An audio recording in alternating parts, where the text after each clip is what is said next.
네. 그럼 발표를 하도록 하겠습니다. 저는 앞에서 소개받은 파시에서 개인정보 비식별 컨설팅을 맡고 있는 박성수 수석이라고 합니다. 저는 오늘 여러분께 데이터 댐을 안전하고 효율적으로 구축하기 위한 방법에 대해 말씀을 드릴 건데요. 말씀드린 대로 제 직무를 연결해 보시면 제가 오늘 어떤 얘기를 하실지 연결될 수 있을 것 같습니다.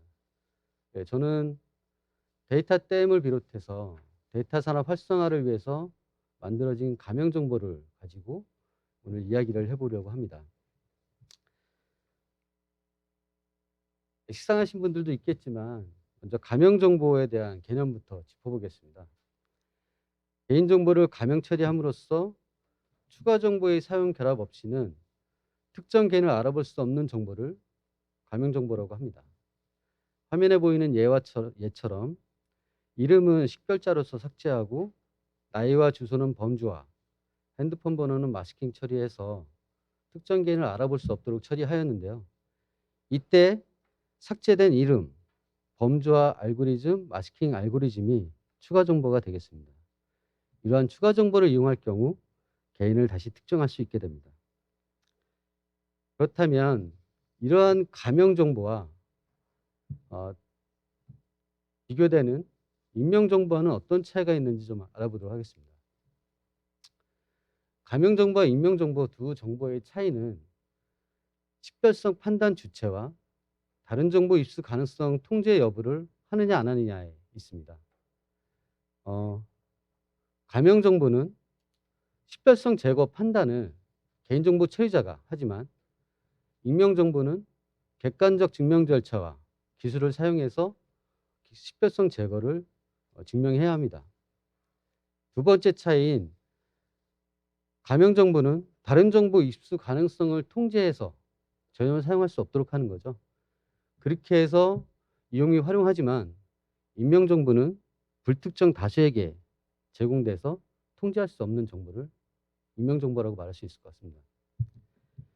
이런 차이로 가명 정보는 범주형과 수치형이란 데이터의 특성에 맞게끔 그 특이 정보를 관찰하는 방식으로 데이터를 비식별 처리하게 되고요.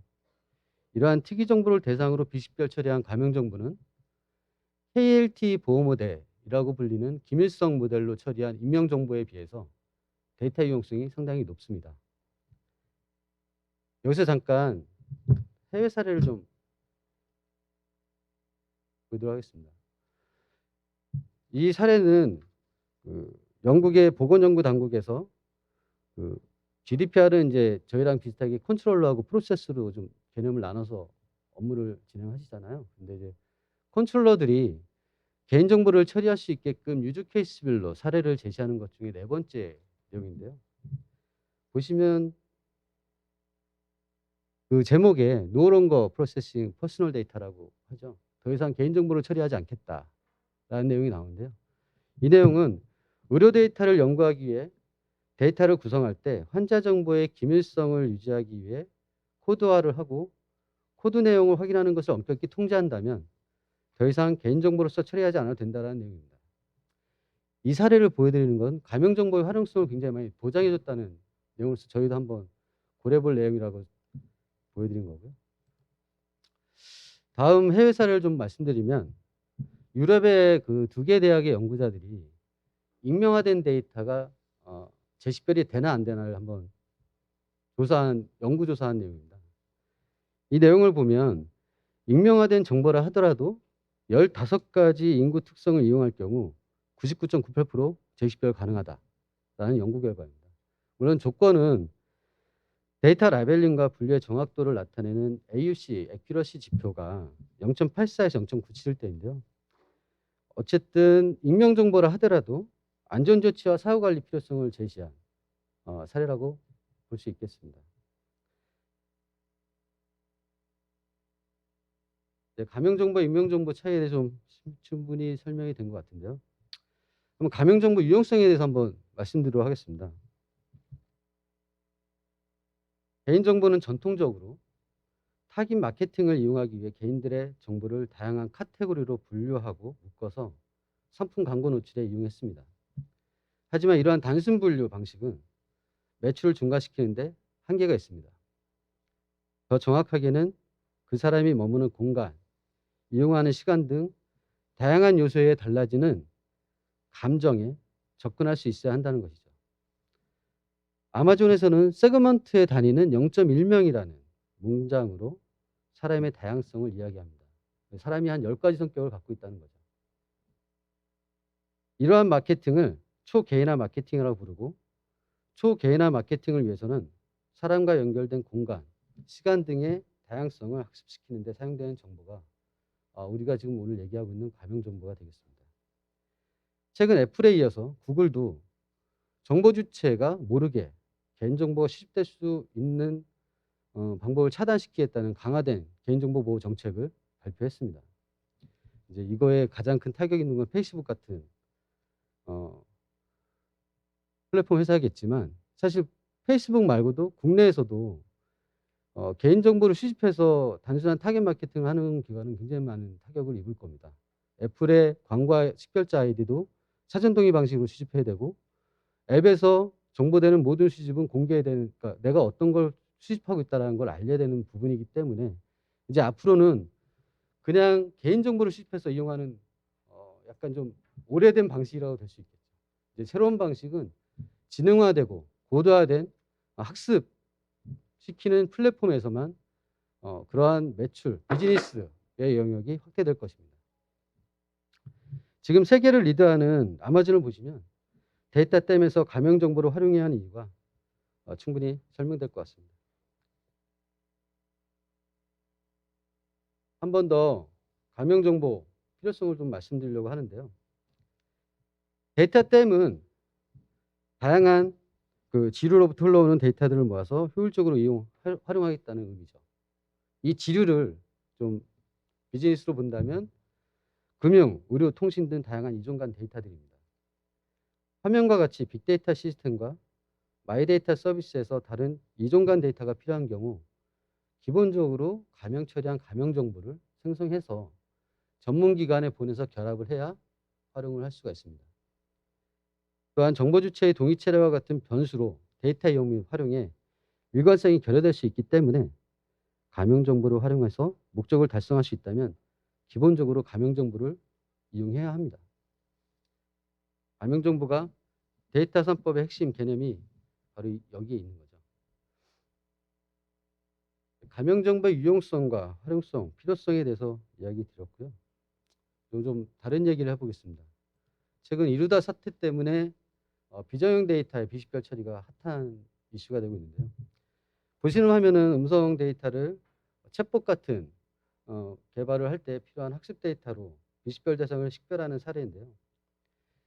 대화 중에 나오는 이름과 문장 일부가 동일한 단어일 경우 전통적으로 우리가 식별하는 기술을 쓰는 패턴, 정규식 패턴이나 단어 사전 방식으로는 식별하기가 너무 어렵습니다. 그리고 저런 STT 데이터를 만들 때 기술적 오류 또는 사투리 같은 걸 감안해 보면 형태수 분석도 상당히 어려운 상황입니다. 결국 비정형 텍스트 특성에 맞는 데이터 분류와 식별 모델을 구성하고 처리할 수 있는 기준을 수립해야 된다는 건데요. 화면의 예와 같이 STT 같은 텍스트는 질문과 답변이라는 문장 구조의 특성을 가지고 있습니다. 곧 질문을 하면 답변이 몇 글자 이내에 온다는 거죠. 이러한 문장의 구조가 해결 방법이 될 것이고요. 이 STT 외에도 비정형 텍스트 파일, 문서 등 목적과 데이터의 특성에 따라 식별 모델을 정의하고 대응하면 크게 어려운 부분은 아닐 거라고 생각합니다. 또 다른 사례를 말씀드리겠습니다. 이거는 이제 애저의 화면 인식 플랫폼을 이용해서 주요 영역을 확인한 후 배경과 얼굴 내의 눈, 코, 입 등을 차별해서 색감을 조정하여 비식별한 사례입니다. 색감 조정은 이제 혹시 들어보셨는지 모르지만 디퍼런셜 프라이버시라는 차등 정보 보호를 이용해서 처리한 기술이고요. 이제 각 영역을 구분하고 영역을 구분했다는 건 이제 데이터 라벨링을 했다라고 보셔도 되고요. 이 라벨링된 각 영역을 균등하게 영역별로 균등하게 색감 조정을 하게 된다면, 균등할 때는 이제 디퍼런셜 프라이버시를 이용한 거죠. 균등하게 변화시키는 것들은. 이렇게 비식별한 이미지가 인식이 가능한지를 다시 애저에 확인해 봤을 때 저렇게 얼굴 인식이 된 상태를 저희가 보여주고 있는 겁니다. 디퍼런셜 프라이버시를 이용한 이미지 처리를 한번 좀 더 자세히 보면, 제 원본 이미지를 이용한 거고요. 두 번째는 눈, 코, 입만 좀 선명하게 비식별 처리했고, 마지막은 윤곽이 좀 나오게끔 비식별 처리한 사례입니다.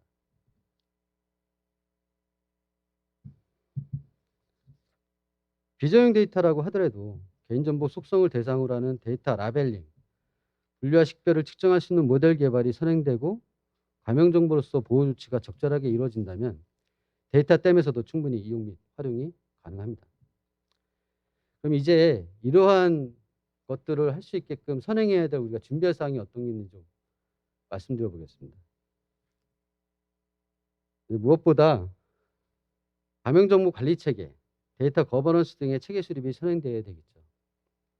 이러한 선행 준비에는 적절한 컨설팅이 필요하고, 저희 파수가 제공하는 컨설팅에 대해 소개를 드리도록 하겠습니다. 개인정보 처리는 되게 많은데 운영 조직이 부족하거나 인프라가 부족한 기관은 비식별 처리 위탁 서비스를 받을 수가 있습니다. 중소의료기관이나 제2, 제3 금융기관 등이 적합한 서비스라고 볼 수 있고요.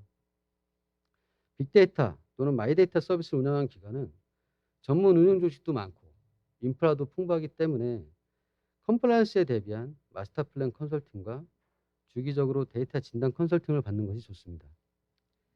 전문기관의 경우는 개인정보보호위원회나 중앙행정기관장으로부터 자격심의를 받을 때 필요한 컨설팅을 받으면 좋습니다.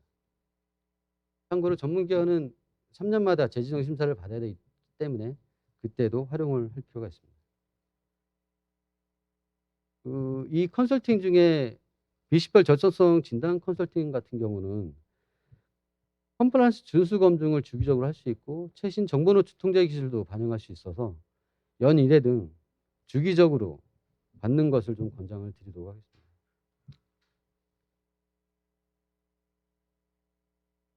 앞서 말씀드린 컨설팅 필요성에 대해 이제 고객 니즈들을 쭉 정리해서 다시 컨설팅 서비스 시정을 매핑시켜 놓은 그림입니다. 비식별 절차 및 가이드, 비식별 처리 위험 측정, 비식별 처리 수준 결정, 비정형 데이터 처리, 결합 전문기관 운영 및 이용, 제3자 제공 시 처리, 비식별 정보 사후 관리 등으로 이제 많은 현장의 이슈들이 저렇게 정리가 될 수 있고요.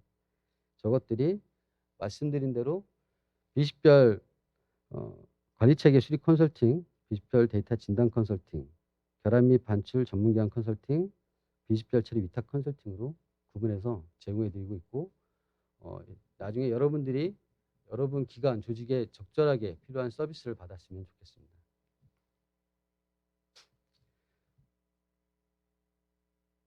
저희 파수에 대한 좀 자랑을 좀 드리면, 저희 파수는 국내 비식별 관련 사업을 수행하면서 개인정보보호법과 신용정보법 외에도 공공데이터법, 데이터 기반 행정법, 사회보장기본법, 생명윤리법, 의료법 이런 다양한 법들이 있죠. 이러한 다양한 컴플라이언스를 기반으로 컨설팅을 수행한 전문가 그룹을 운영하고 있고, 이들이 수행한 레퍼런스를 통해 검증된 방법론을 또 보유하고 있습니다. 이러한 노력의 산물인 최고 성능 비식별 솔루션과 더불어 데이터 보안, 어플리케이션 보안 솔루션 및 정보 보안 컨설팅 시장의 리더라는 강점을 말씀드릴 수 있을 것 같습니다.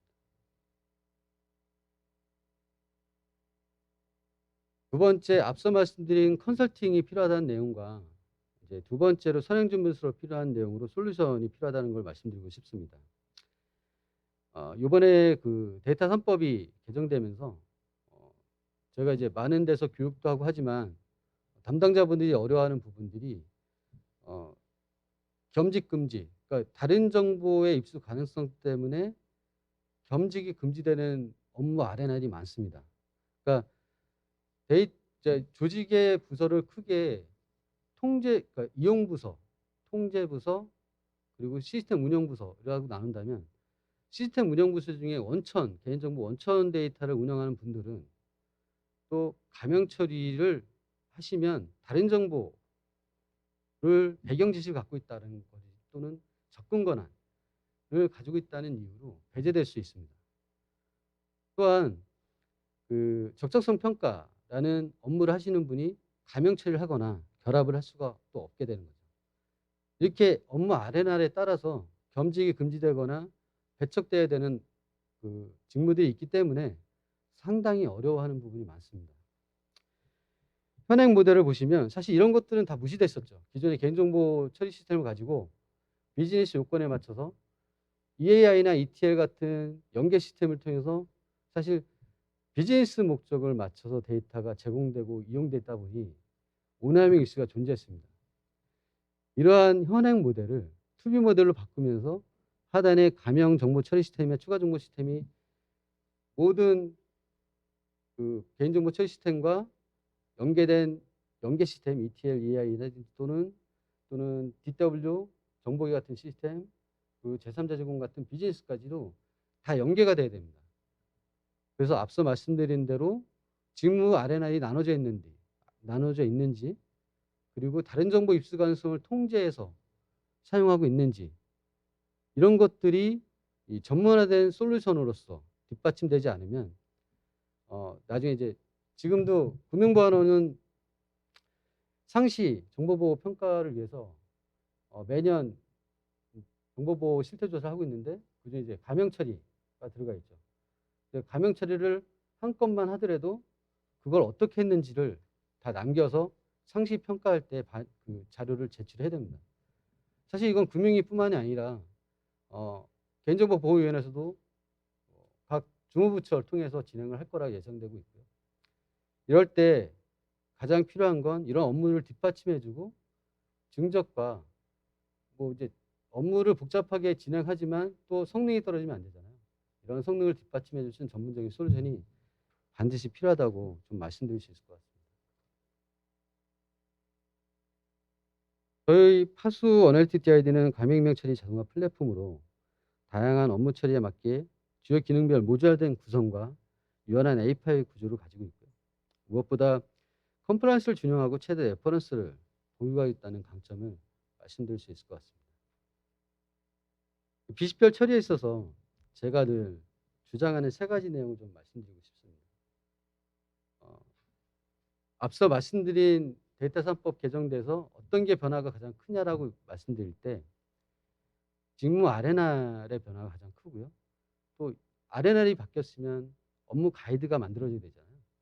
업무 가이드가 만들어져야 되는데 사실 이 부분에 있어서는 아직까지도 많은 기관이 준비가 좀 부족한 게 사실입니다. 그래서 제일 먼저 여러분들이 이해하셔야 될 건 컴플라이언스에 대한 이해입니다.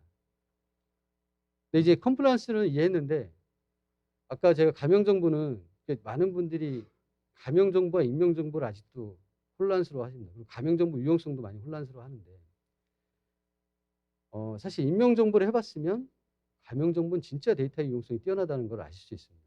이유는 아까 설명드린 것처럼 익명정보는 KLT, K-익명성, L-다양성, T-근접성 같은 기밀성 보호 모델을 적용하다 보니 사실 비즈니스 목적보단 데이터 내에 어떻게 하면 상당히 데이터의 진실성을 회방 놓을까 하는 목적으로 진행된 게 익명정보고 가명정보는 말씀드렸잖아요. 범죄형이냐 시초형이냐에 따라서 범죄형일 때는 빈도를 중심으로 한 특이치가 있는지 없는지 수치형일 경우에는 아웃라이어 뭐 3시그마 규칙이든 박스 플롯을 그려서 아웃라이어를 찾든 이런 방식으로 아웃라이어만 찾아서 제거하면 기본적인 가명 처리가 되는 겁니다. 사실 그렇다면 굉장히 유용성이 높은 거죠. 물론 그럼 그 안에 식별 가능성에 대해서는 어떻게 해야 되느냐. 아까 말씀드린 것처럼 개인정보 처리자가 책임을 지고 통제를 하는 거죠.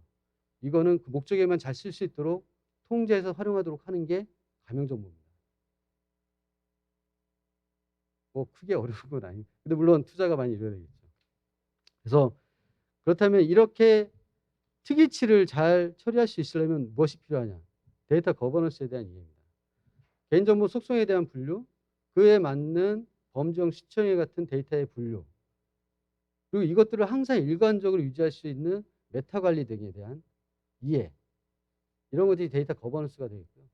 컴플라이언스 이해, 데이터 거버넌스 이해를 하신 다음엔 최신 정보 노출 통제 기술의 이해도 필요합니다. 아까 이미지 처리할 때 제가 디퍼런셜 프라이버시를 이제 예를 들었는데 재현 기법이나 디퍼런셜 프라이버시 기법은 사실 많이 알려진 기법이고요. 최근에는 그 생성 모델이라는 단어가 좀 나오더라고요. 재현 기법과 유사한데요. 그러니까 어떤 학습을 시킬 때 현실에 있는 데이터를 비식별해서 제공하는 것이 아니라 아예 그 학습에 최적화된 데이터를 만들어내는 거죠. 그걸 이제 생성 모델이라고 부르는데 어쨌든 이러한 최신 흐름의 기술들을 이해하셔야 여러분들이 구축하고자 하는 데이터 댐이나 데이터 플랫폼에 그런 내용을 반영시키면 아까 전에 제가 하나의 사례로 말씀드린 아마존, 또 개나 마케팅이든 또는 뭐 챗봇 개발이나 자율주행 개발이나 이럴 때 쓰이는 학습 데이터를 굉장히 안정적으로 만들어내서 이용할 수가 있게 됩니다. 다시 정리하면 컴플라이언스에 대한 이해, 데이터 거버넌스에 대한 이해, 최신 정보 노출 통제 기술에 대한 이해 세 가지는 꼭 필요한 내용이고 이 이해를 바탕으로 데이터 플랫폼을 구축하시면 안전하고 효율적인 시스템이 될 것입니다. 마지막으로 말씀드릴 건 데이터 분석 플랫폼을 위해 데이터 자산을 위해서는 가명 처리는 필수적입니다.